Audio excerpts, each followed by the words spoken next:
And you're starting, and the big thing is start whole bean, because it preserves more of the flavor. Okay. Yeah. So think of coffee a little bit like I don't know, bread is kind of is a decent analogy. You know, you want fresh baked bread, you want fresh roasted coffee, but then it's about oxidization and staling, basically. Coffee's going to go flat very quickly after you grind it. This is one of the best grinders on the market. Right. And it would be, I wouldn't say absurd, I was going to say absurd. A friend of mine has one at his house. But the average person could be looking at around $120, $140 maybe for a decent grinder. That's not going to take up a lot of counters. Right, Something that, are they like about how big are they? Yeah, they're like this tall, big this enough wide. that you can use it and then kind of store it away out of sight. Exactly. At home, okay. So we can put it side by side here. And then if you look at this, grind consistency, all the same pretty much.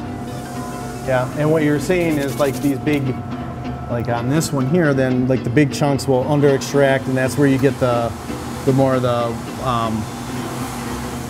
bitter flavors. Yeah, it'll be sour. Or that's more sour, and then when you get into the dust here, that'll be bitter. That'll be more of the bitter. Okay, so it's.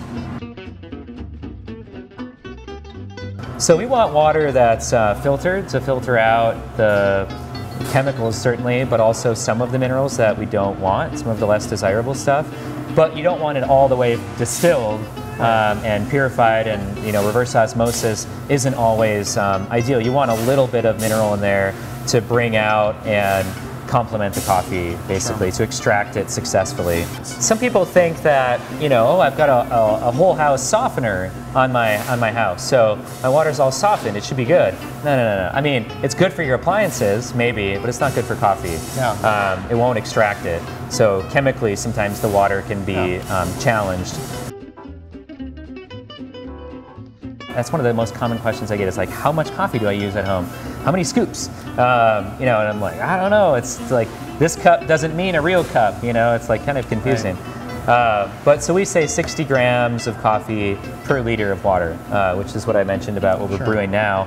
But I like the scale because I don't trust myself to visually look and go, okay, that's how much coffee I want to use today. And so sometimes you might get a good cup, and the next day you might get a bad cup. And for me, I mean, I'm kind of obsessive, obviously, but I like to know about what I'm tasting and why. Sure. And so what I'm tasting too, and I'm tasting this coffee, I'm thinking like, all right, did we nail this roast? Like, is it the brew that tastes a little off? Is it, what water did I use for this? And so I try to like eliminate as many variables as I can, but that's my own kind of, obsession.